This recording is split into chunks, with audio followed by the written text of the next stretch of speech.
everybody, it's Alyssa Miller and it's day 11 of the 28-day Get Hired Challenge, and we are digging into knowledge, skills, and experience today. Now those are three words you're going to want to know in your job search, so let's get into it.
All right, everybody, it's day 11 of the 28-day Get Hired Challenge. We're more than a week into this now. How you guys doing? You still holding up with me?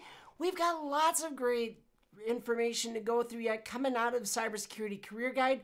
Last time we got into some discussion about exercises, getting to know yourself, your personal brand, and building an objective statement.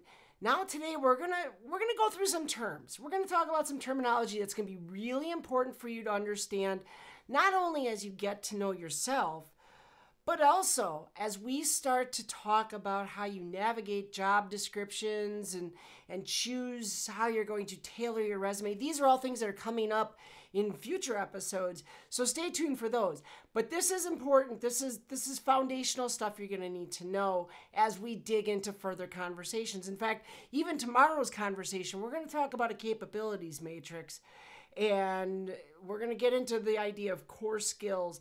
That's all going to be really important, but you need to understand some things from today first. So we are talking about knowledge, skills, and experience. Those are three words that you are going to see in job descriptions. You're going to see requirements that say must have X amount of experience in Y. You're going to see things that are going to say demonstrated skill in doing X, Y, Z. And you're going to see knowledge of certain things. Those are all different types of requirements you're going to see, and it's really important to understand what the differences are. Now, it might seem obvious, but maybe not.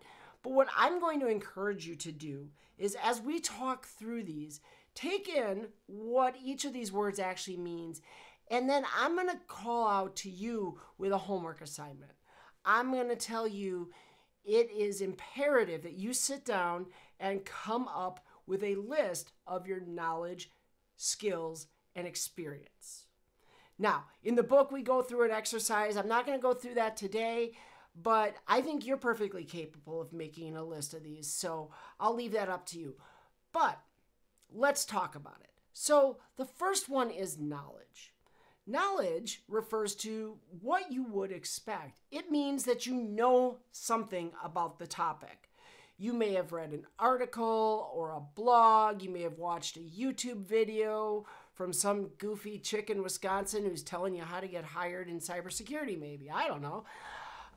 But seriously, knowledge refers to just that it's something you've become aware of. You've educated yourself on.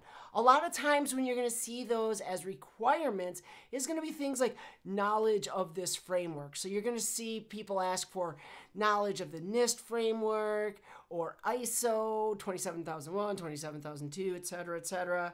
They might say that they want you to have knowledge of governance risk compliance fundamentals, or they might want you to have knowledge of the PCI DSS standard.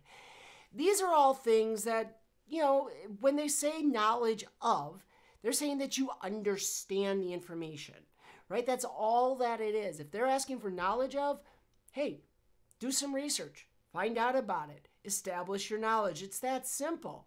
So knowledge, you can kind of think of it as we think about all these different capabilities that you have today, by the way.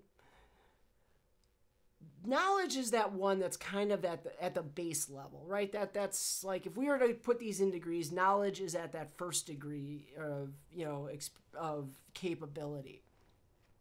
Then we talk about skills. So skills are any opportunity or any time where you've taken knowledge and you've applied it to something. Doesn't have to be in a professional environment, doesn't have to be in any specific format, but maybe you took that knowledge of NIST and you applied it to, do an assessment of, somebody or something, right, according to NIST standards. Maybe you grabbed the NIST CSF and you took that framework and you applied it to, I don't know, some piece of software or, some organization, maybe a nonprofit that you're involved with or something. Anything like that, that's what we talk about as skill. A skill is just simply that you've taken knowledge and you've applied it. It might be knowledge of how to exploit cross-site scripting. Maybe you played with, different labs online and went out and, you were able to apply that skill, your knowledge, you were able to apply the knowledge rather, in the form of a skill to, complete some exercises in Try Hack Me or one of those. So that's what we're talking about when we're talking about skills. It's, do you know how to take that knowledge and have you been able to apply that in some way? So when you think about applying to a job now, of course, you can see why that's important to understand what is knowledge and what is a skill. Now, experience is the one where we all get hung up, because a lot of times people assume that everything is experience, right? So if they say must have skill, conducting penetration tests, well, everybody assumes that you've got to have experience. When we say experience, however, in a job description, what we are talking about is demonstrated on the job application of a skill.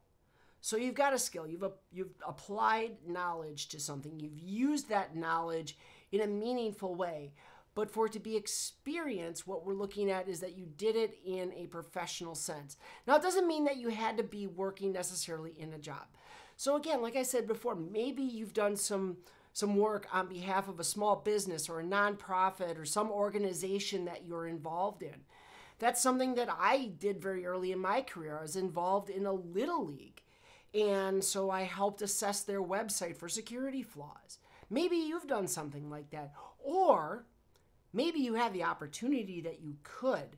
So when you're trying to establish experience, think about that as a possible way to establish some experience without having worked a formal cybersecurity job just yet. So these are important elements to understand, because as people evaluate your resume, each and every one of these is valid to be included. Now, if they say they want experience in some capability and you've only got knowledge, does that mean you don't list it? Well, of course not. You want to list those things. Even when it's only knowledge or it's only skill and they're asking for experience. List those things and list it accordingly. You can say, hey, I have demonstrated skill in exploiting cross-site scripting vulnerabilities and evasion techniques, if that's what you're looking at. Or I have demonstrated skill in configuring, I don't know, some brand of firewall or web application firewall or endpoint, security feature or something. Whatever it is, if it's something that you have that skill, list it as such. If you have knowledge of different governance frameworks, different standards, things like that, different compliance requirements, list those things. And we're going to talk about how you tailor your resume, but it's important just for now that you understand these. So my homework assignment to you is this. In the book, like I said, we actually go through an exercise, and I give you kind of a simplistic format. It's what you would expect. It's just a matrix of, skill, knowledge, and experience, and just list your various capabilities. But here's the catch. I want you to list your capabilities, whether or not you think they apply to cybersecurity, because that's going to come back later. So think about other jobs you've held. Think about other studies, things you've done in your degree programs. Think about any, studying, reading, research, whatever you've done on your own. And I want you to create that list. You can follow that matrix format like I talk about in the book, where it's a column of all my capabilities, and then I just check if it's a skill, a knowledge, or experience level. But get that list, because that is going to come in handy as you look at our next step, which is we're going to start talking about core skills or core capabilities in our next video. And understanding the capabilities you have today is going to be important, because tomorrow we're going to talk about how you apply things that don't seem like they're cybersecurity related to a cybersecurity role. Okay? So you do that for me. And the last thing I want to hear from you then, because I'm giving away a free book every day, and I got to hear from you in the comments so I can pick one of those comments at random and award another free book. What I want to hear from you is, what is one piece of knowledge, one skill, or one bit of experience that you listed that you think is particularly interesting but doesn't appear to apply to cybersecurity? Because then we're going to use that tomorrow, and we'll talk about how you connect it. All right? So you guys do that. In the meantime, also, don't forget that all of this month, Manning Publications is giving you 35% off all of their titles, not just their cybersecurity titles, everything on Manning's website. Go to Manning.com, enter that discount code, 28-day CHL Miller, or go to the link as you see it there on the screen, or grab your phone, scan that QR code. Again, I promise it is safe. It is not malware. It is not a Rickroll, because I want you to keep coming back. I want you to come back here for all 28 days of our Get Hired Challenge, because I am trying to help get you hired in cybersecurity. We'll see you tomorrow.